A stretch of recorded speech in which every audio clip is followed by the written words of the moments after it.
우리 모두가 사랑하는 픽사의 업이라는 영화는 엘리와 칼의 대사 한 줄 없는 사랑 이야기로 관객의 가슴을 데우고 눈물을 자아내는 작품이다. 혹시 아직도 보지 못한 분이 있다면 꼭 보기를 추천하고 싶다.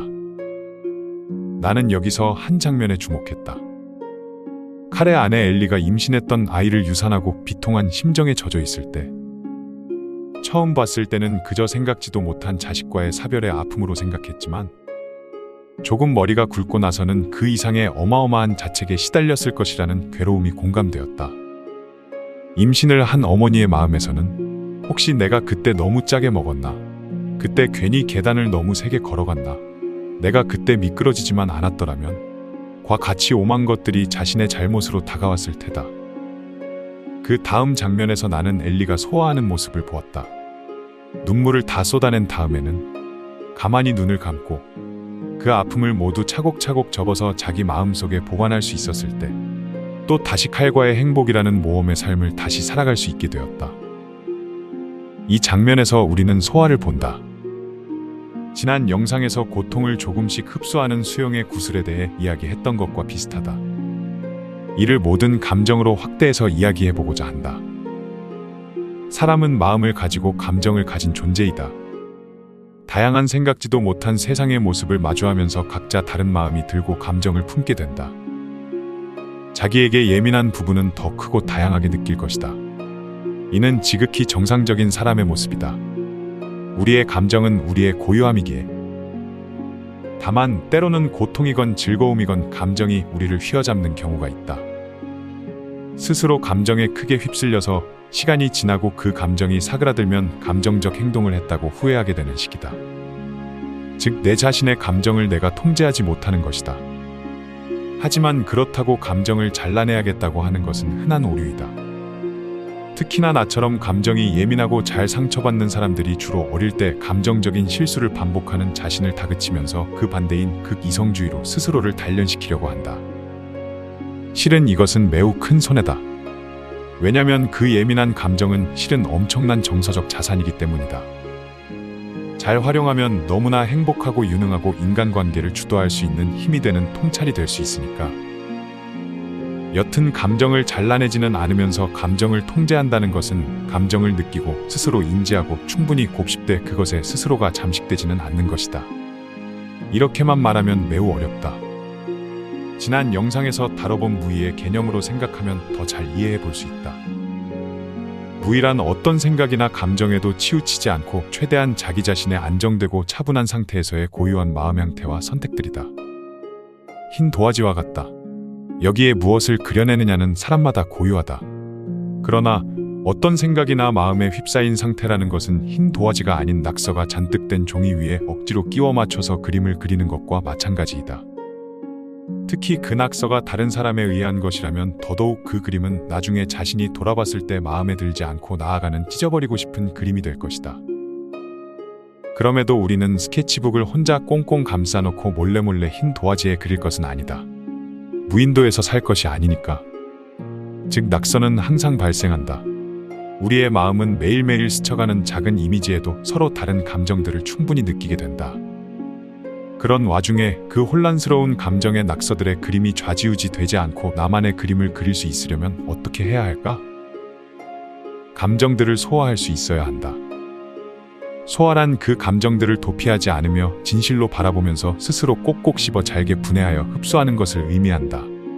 이것은 실은 쉽게 되는 건 아니다. 우리는 대개 어떤 불편한 감정이 있을 때 최대한 잊으려고 노력하고 그렇게 시간이 지나다 보면 그 감정이 무뎌져서 별로 기억이 안 나는 식으로 해결한다. 이는 마치 스케치북 도화지의 낙서가 심하게 되어 있고 그게 번져서 여러 장에 걸쳐 흔적이 남는데도 스케치북을 계속 넘겨서 그 흔적이 더 이상 보이지 않는 깨끗한 종이가 나올 때까지 기다려보는 것과 비슷하다. 이것을 맹비난하려는 건 아니다. 이것도 깨끗한 도화지를 지향하는 하나의 좋은 마음가짐이다. 그러나 소화는 이것보다 더 뛰어난 경지이다. 말하자면 굉장히 좋은 도화지여서 낙서가 된 부분을 꾹꾹 누르면 종이가 그 잉크를 깊은 층으로 흡수하여 다시 하얀 종이로 남는 것이다. 심지어는 그 흡수된 잉크가 종이의 단단함을 더욱 보강해주는 역할까지 하게 된다. 이렇게 들으면 그게 되겠어? 싶을 수 있다. 매우 이상적인 것이고 나도 매 순간 할 수 있는 것은 아니다. 요즘 유행하는 원형적 사고만 하더라도 불편함을 직시는 하되 흡수하지는 못하고 다른 좋은 점을 집중하는 것인데 흡수라는 건 매우 어려워 보인다. 그러나 익숙해지면 정말 자신이 단단해진다. 그 방법에는 여러 가지가 있고 내가 쓰는 방법 몇 가지를 소개하는 것으로 이번 영상을 마무리 짓는다. 먼저는 언어로 포획하는 것이다. 많은 경우 우리는 오감으로 어떤 주위의 환경이나 상황을 인식하고는 불편한 감정이 먼저 딱 든다. 혹은 매우 큰 고통의 경우, 특히 사랑하는 사람을 상실한 슬픔이라면 그 사람과의 행복했던 기억이며 앞으로 행복하고 싶었던 희망들까지 정말 많은 것들이 커다란 돌덩이로 가슴에 놓인다. 인류를 영장류로 만든 최고의 도구 중 하나인 언어는 우리가 애매하게 감정으로 느끼는 괴로움을 하나씩 정돈할 수 있게 해준다.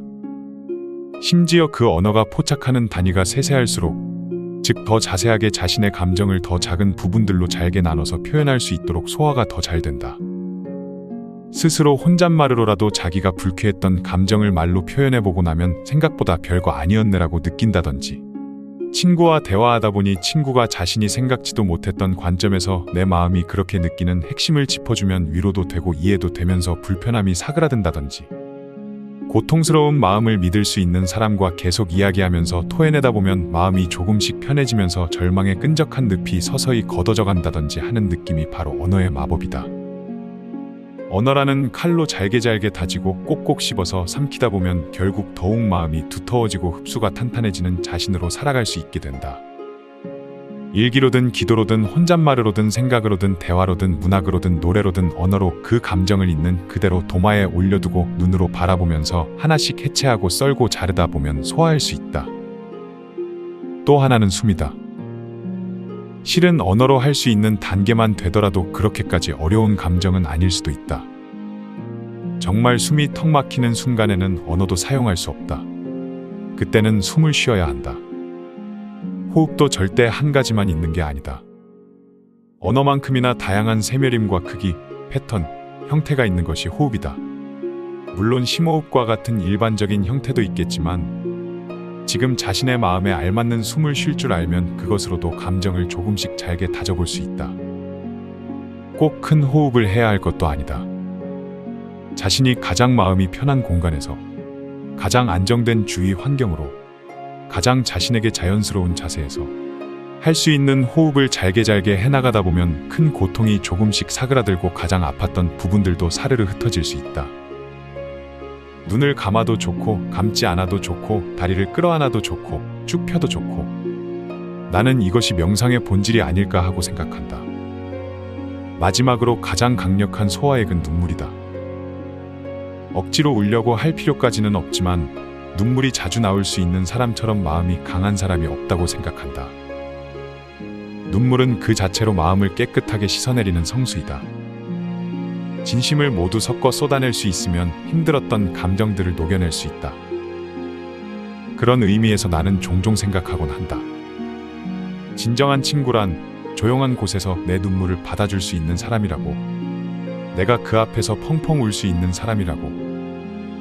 그러나 꼭 누구 앞에서 울 필요는 없고 스스로 혼자 있는 방에서라도 많이 울 수 있으면 좋다.